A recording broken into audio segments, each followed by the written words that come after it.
నమస్కారం. ఫోకస్ అనంత న్యూస్ కి స్వాగతం. హెడ్లైన్ చూద్దాం.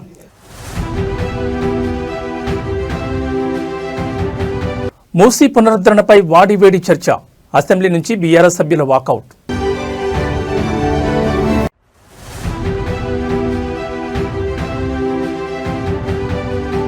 మూసీ ప్రక్షాళన కావాలా వద్దా? ప్రధాన ప్రతిపక్షానికి సీఎం రేవంత్ సూటి ప్రశ్న.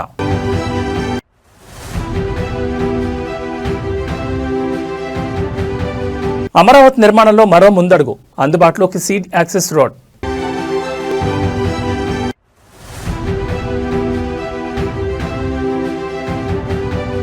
నకిలీ మద్యం కేసులో ముదురుతున్న విచారణ. ఎక్సైజ్ పోలీసుల కస్టడీలోకి జోగి బ్రదర్స్.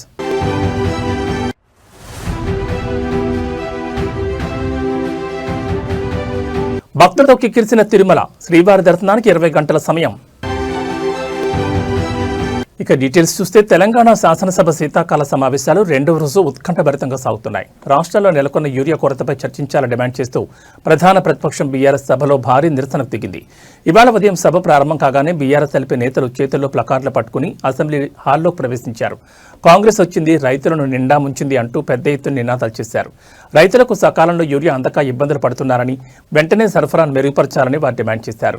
యూరియా కొరతపై చర్చ చేపట్టాలని కోరుతూ బీఆర్ఎస్ సభ్యులు వాయిదా తీర్మానాన్ని అందజేశారు. కాంగ్రెస్ వచ్చింది, కాంగ్రెస్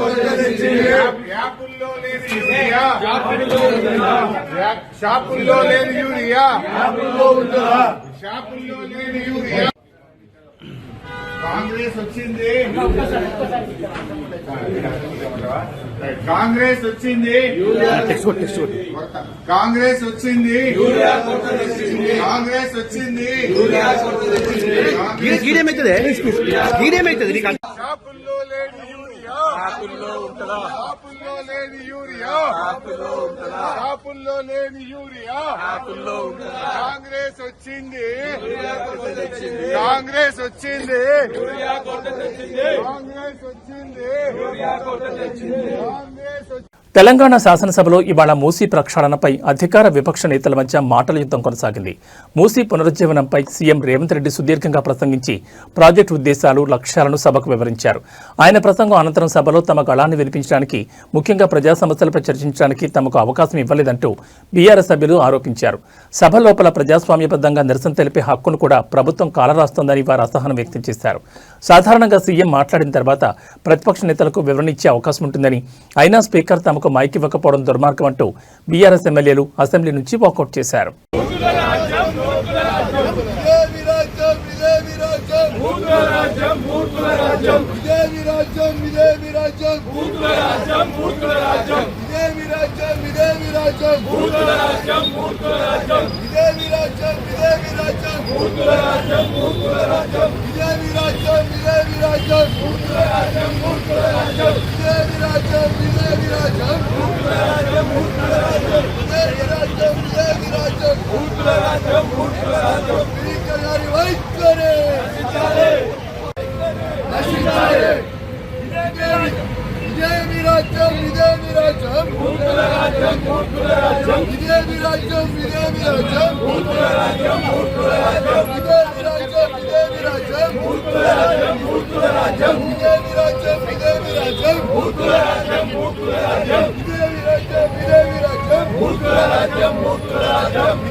మూసీ ప్రక్షాళన కావాలా వద్దా అని సీఎం రేవంత్ రెడ్డి ప్రధాన ప్రతిపక్షమైన బీఆర్ఎస్ సభ్యులను అసెంబ్లీలో ప్రశ్నించారు.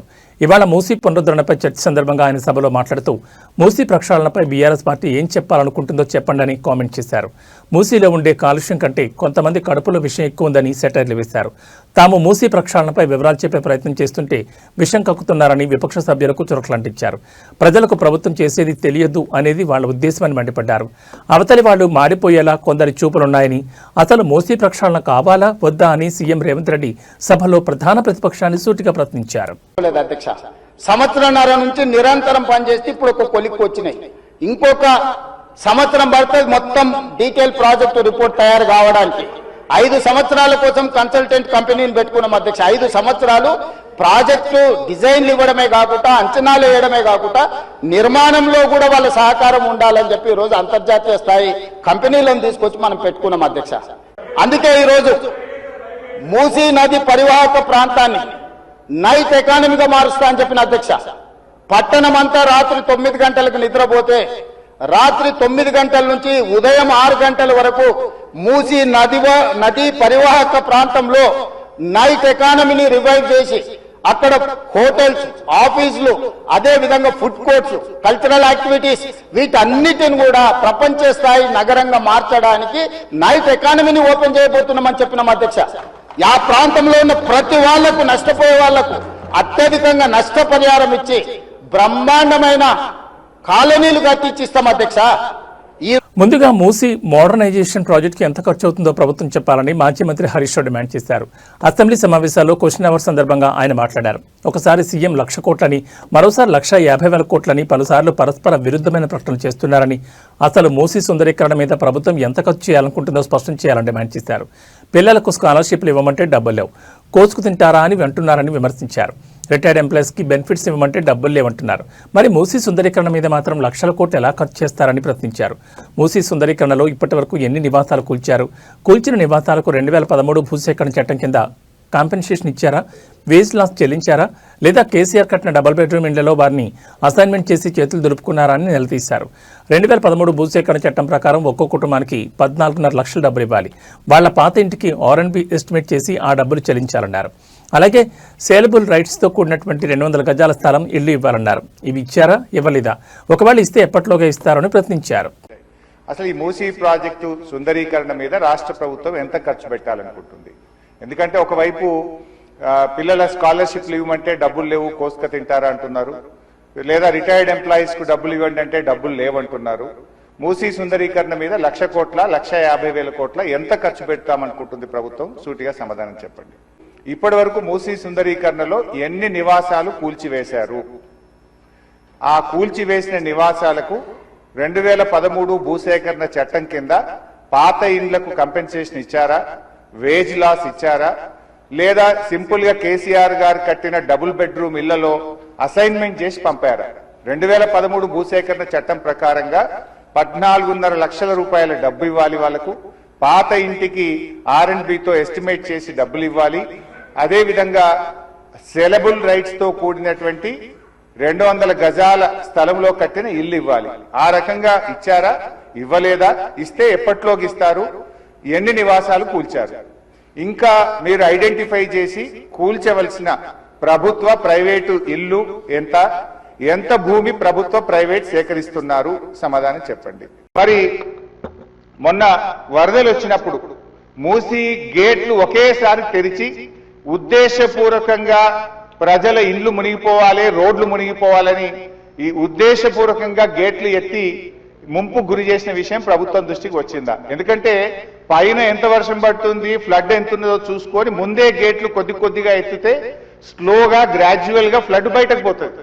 కానీ గేట్లు ఆపిపెట్టి ప్రాజెక్టు మొత్తం నిండిన తర్వాత ఒకేసారి గేట్లు తెరవడం ద్వారా ORR యొక్క మరి పక్కనుండేటువంటి రోడ్లు కానీ, ORR యొక్క మన పక్కనుండే రోడ్లు, ఇండ్లు ముంపు ఉద్దేశపూర్వకంగా కావాలనే ప్రభుత్వ పెద్దల యొక్క ఆదేశాలతో ఈ గేట్లు ఎత్తి ముంపు గురి చేసిన విషయం ప్రభుత్వం దృష్టికి వచ్చిందా? ఎందుకు ఆ రకంగా గేట్లు ఎత్తారు? ఒకవేళ ప్రభుత్వానికి ఆ ఉద్దేశం లేకపోతే ఆ అధికారుల మీద ఏమైనా చర్యలు తీసుకున్నారా? సూటిగా సమాధానం చెప్పాలని చెప్పి నేను కోరుతా ఉన్నా అధ్యక్ష. చివరిగా నేను చెప్పేది, మీరు పేదవాళ్ల ఇండ్లకి రాకండి. మూసీ సుందరీకరణ పేరిట పేదల ఇండ్లు కూలగొడితే బీఆర్ఎస్ పార్టీ సీరియస్ గా వ్యతిరేకిస్తుంది. అవసరమైతే బుల్డోజర్లకు అడ్డంగా పడుకోనైనా అడ్డుకుంటామని గతంలో చెప్పాం. ఖాళీ స్థలాలు ఉన్నాయి, మీరు ఖాళీ స్థలాల్లో దాన్ని డెవలప్ చేయండి. మూసీలోకి గోదావరి నీళ్లు తెండి, మురికి నీరు లేకుండా చూడండి. కానీ మూసీ పేరిట పేదల ఇండ్లు కూలిస్తే మాత్రం బీఆర్ఎస్ పార్టీ ఎంత మాత్రం ఒప్పుకోదని మీ ద్వారా ప్రభుత్వాన్ని తెలియజేస్తున్నాం. రెండవ రోజు తెలంగాణ అసెంబ్లీలో ప్రశ్నోత్తరాల సమయం నడుస్తోంది. మూసీ పునరుజ్జీవనం ప్రాజెక్టుపై చర్చ కొనసాగుతోంది. ఈ సందర్భంగా మంత్రి శ్రీధర్ బాబు మాట్లాడుతూ ఉస్మాన్ సాగర్ నుంచి బాపుఘాట్ వరకు మూసీ అభివృద్ధి పనులకు అధ్యయనం చేస్తున్నారని మంత్రి శ్రీధర్ బాబు తెలిపారు. 5 జోన్లుగా మూసీ అభివృద్ధి ప్రాజెక్టు విభజన జరిగిందన్నారు. త్వరలోనే DPRలను తయారు చేయడం జరుగుతుందని వెల్లడించారు. ఆసియా అభివృద్ధి బ్యాంక్ నిధులిస్తుందని తెలిపారు. మూసీ పునరుద్ధరణకు సింగపూర్ కన్సార్టియం ఏర్పాటు చేసినట్లు పేర్కొన్నారు. మొదటి దశలో 55 కిలోమీటర్ల మేర అభివృద్ధి చేయబోతున్నట్టు తెలిపారు. ఉస్మాన్ సాగర్ నుంచి గౌరెల్లి వరకు అధ్యయనం జరుగుతుందన్నారు. గాంధీ సరోవర్ అభివృద్ధి చేయాలనే ప్రతిపాదన ఉందన్నారు. 4,100 కోట్ల రుణంతో ఎంఆర్డీసీఎల్ మూసీ ప్రాజెక్టు అభివృద్ధి చేపట్టిందని తెలిపారు. కాగా యూరియా కోసం బీఆర్ఎస్ ఎమ్మెల్యే నిరసన చేపట్టారు. ప్రభుత్వానికి వ్యతిరేకంగా ఆందోళన చేపట్టారు. బీఆర్ఎస్ నిరసనలపై మంత్రి శ్రీధర్బాబు ఆగ్రహం వ్యక్తం చేశారు. క్వశ్చన్ అవర్లో నిరసనలు ఏంటని మంత్రి మండిపడ్డారు. క్వశ్చన్ అవర్పై ఇంట్రెస్ట్ లేదంటే చెప్పండి అని ప్రశ్నించారు. యూరియాపై కూడా చర్చించడానికి సిద్ధంగా ఉన్నట్లు తెలిపారు. DPR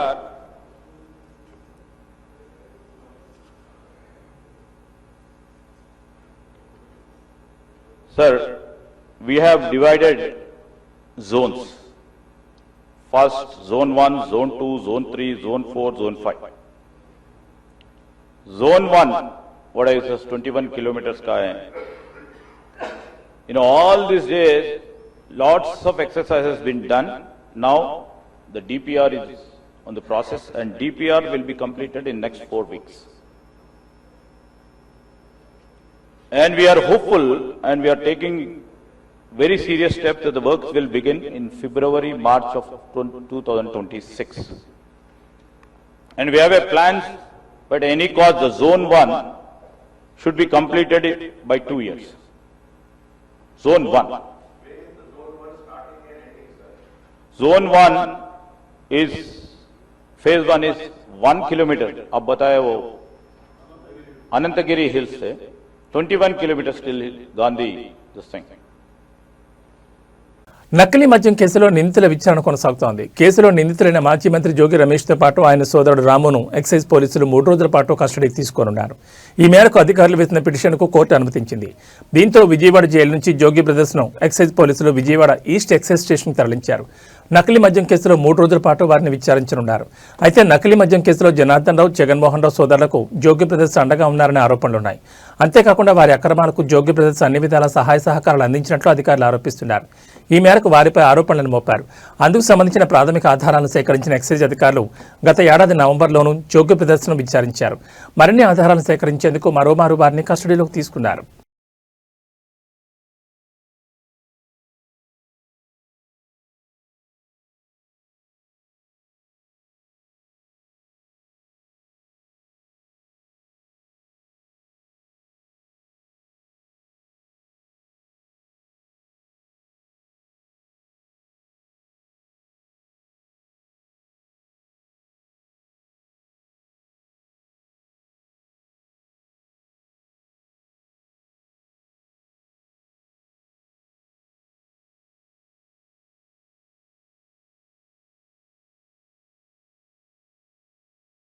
అమరావతి నిర్మాణ పనుల్లో మరో కీలక ఘట్టం ఆవిష్కృతమైంది. విజయవాడ నుంచి అమరావతికి వెళ్లే ప్రయాణికులకు ట్రాఫిక్ కష్టాలు తగ్గించడమే కాకుండా దూరాన్ని కూడా భారీగా తగ్గించేలా మరో 1.5 కిలోమీటర్ల మేర సీడ్ యాక్సెస్ రోడ్ అందుబాటులోకి వచ్చింది. రాష్ట్ర పురపాలక శాఖ మంత్రి నారాయణ స్వయంగా ఈ రహదారిని పరిశీలించి పనుల పురోగతిపై సంతృప్తిని వ్యక్తం చేశారు. విజయవాడ అమరావతి మధ్య ప్రయాణం ఇప్పుడు మరింత సులభతరం కానుంది.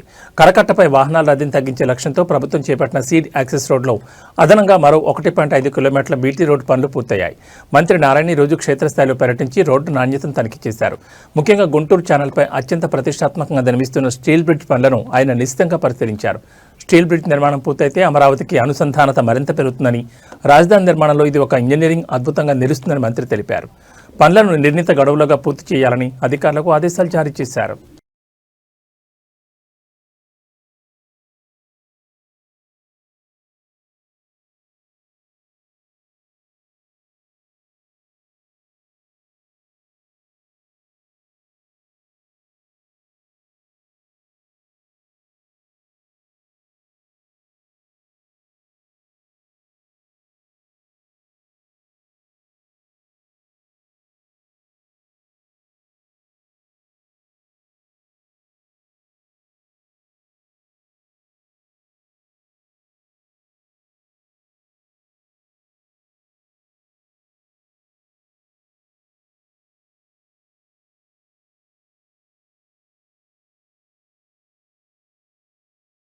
అంబేద్కర్ కోనసీమ జిల్లా కలెక్టర్ మహేష్ కుమార్ కు పెను ప్రమాదం తప్పింది. జిల్లాలోని ఆత్రేయపురం మండలం పులిదిండి వద్ద పడవ పోటీల ట్రయల్ రన్ ఇవాళ నిర్వహించారు.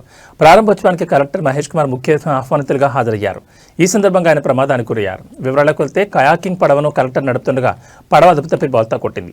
దీంతో కలెక్టర్ కాలువలో పడిపోయారు. లైఫ్ జాకెట్ ఉండడంతో ఆయన నీటిలో మునక్కుండా బయటపడ్డారు.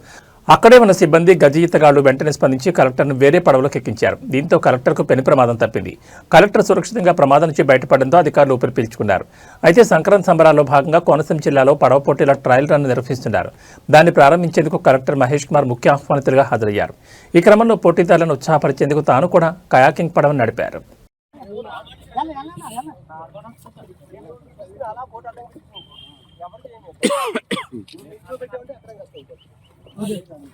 బాగానే ఉంది కదా, ఫోటోలు బాగానే వస్తున్నాయి.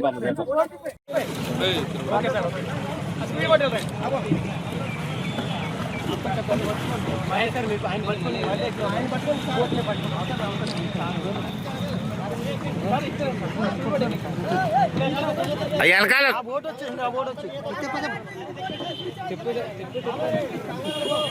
కంగారు పడుకో.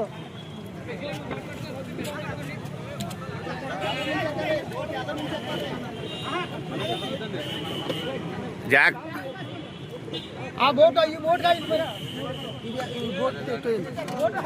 అరే అది తిరుగుతుంది.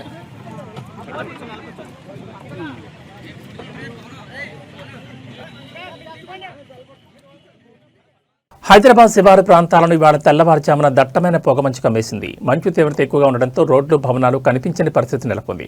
ముఖ్యంగా నగర శివార్లలోని ఇబ్రహీంపట్నం, నాగార్జున సాగర్ హైవే, మేడ్చల్, తుమ్కుంట, షామీర్పేట్, గండిపేట, మోకిల, పటాన్చెరు, వికారాబాద్, రాజేంద్రనగర్, ఆదిబట్ల తదితర ప్రాంతాల్లో జీరో విజిబిలిటీ నమోదైంది. దీంతో ఉదయాన్నే రోడ్లెక్కిన వాహనదారులు, ఆఫీసులకు వెళ్లే ఉద్యోగులు తీవ్ర ఇబ్బందులు ఎదుర్కొన్నారు. పొగమంచు కారణంగా శంషాబాద్ ఎయిర్పోర్ట్ మార్గంతో పాటు బెంగళూరు జాతీయ రహదారిపై వాహనాల రాకపోకలకు తీవ్ర అంతరాయం ఏర్పడింది. ఎదురుగా వచ్చే వాహనాలు కనిపించకపోవడంతో డ్రైవర్లు తమ వాహనాలను రోడ్డు పక్కన నిలిపేశారు. ఫలితంగా శంషాబాద్ నుంచి పాలమాకుల వరకు సుమారు 10 కిలోమీటర్ల మేర భారీగా ట్రాఫిక్ జామ్ అయింది. అటు ఔటర్ రింగ్ రోడ్పై కూడా మంచు ప్రభావం ఎక్కువగా ఉండడంతో ప్రయాణికులు ఇబ్బంది పడ్డారు. మరోవైపు హైదరాబాద్ విజయవాడ జాతీయ రహదారిపై కూడా పరిస్థితి ఇలాగే ఉంది. అబ్దుల్లాపూర్ మెట్ వద్ద 10 అడుగుల దూరంలో ఉన్న వాహనాలు కూడా కనిపించినంతగా పొగమంచు కురుస్తోంది. విజిబిలిటీ పూర్తిగా తగ్గిపోవడంతో వాహనదారులు హెడ్లైట్లు, ఇండికేటర్లు వేసుకుని నెమ్మదిగా వెళ్లాల్సి వచ్చింది. రానున్న రోజుల్లో ఉష్ణోగ్రతలు మరింత తగ్గే అవకాశం ఉండడంతో వాహనదారులు ప్రయాణాల్లో జాగ్రత్తలు పాటించాలని అధికారులు సూచిస్తున్నారు.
యూట్యూబర్ అన్వేష్ పై పోలీసులు దర్యాప్తు ముమ్మరం చేశారు. అన్వేష్ యూజర్ ఐడి వివరాలు సమర్పించాలని కోరుతూ ఇన్స్టాగ్రామ్ నిర్వాహకులకు పోలీసులు లేఖ రాశారు.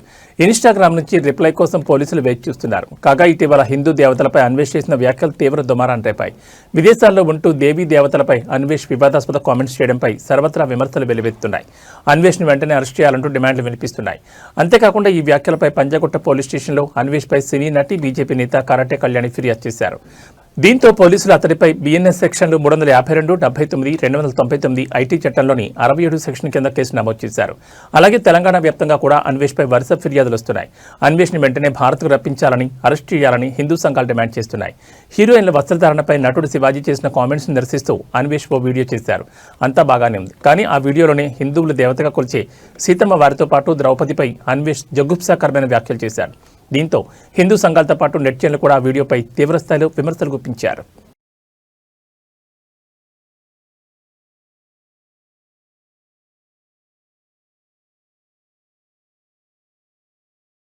శ్రీశైలంలో చిరుతపులు కలకలం సృష్టించింది. అర్ధరాత్రి ఓ ఇంటి ప్రాంగణంలో చిరుత సంచరించింది. పాతాళగంగ మెట్ల మార్గంలోని ఓ ఇంటి ప్రాంగణంలోకి చిరుతపులు వచ్చింది. సీసీ కెమెరాలో చిరుత దృశ్యాలు రికార్డయ్యాయి. ఈవో శ్రీనివాసరావు దేవస్థాన సిబ్బంది అప్రమత్తమయ్యారు. పుణ్యస్నానాలకు వెళ్లే భక్తులు, స్థానికులు జాగ్రత్తలు పాటించాలని మైకుల ద్వారా అధికారులు అనౌన్స్ చేస్తున్నారు. నల్లమల అడవుల్లో ప్రస్తుతం 87 పెద్ద పులులు ఉన్నట్లు NSTR field director Vijay Kumar తెలిపారు.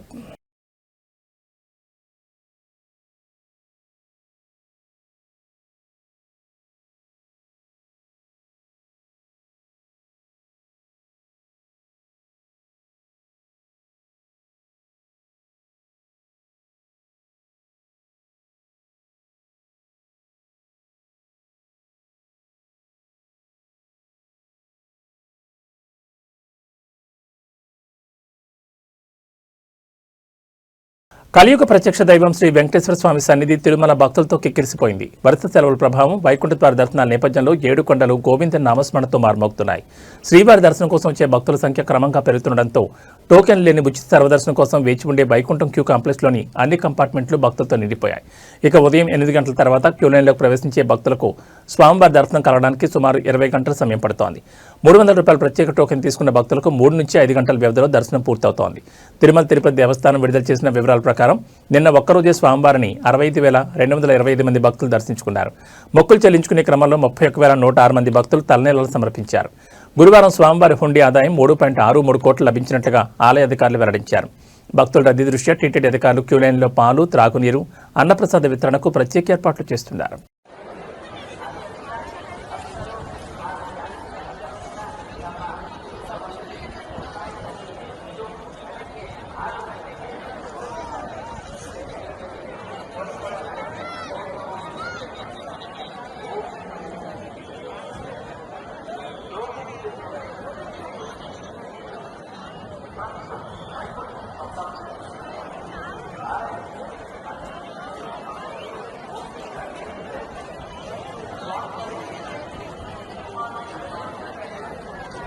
ఇవి ఈ బులెటిన్ విశేషాలు. మరో బులెటిన్లో మళ్ళీ కలుసుకుందాం.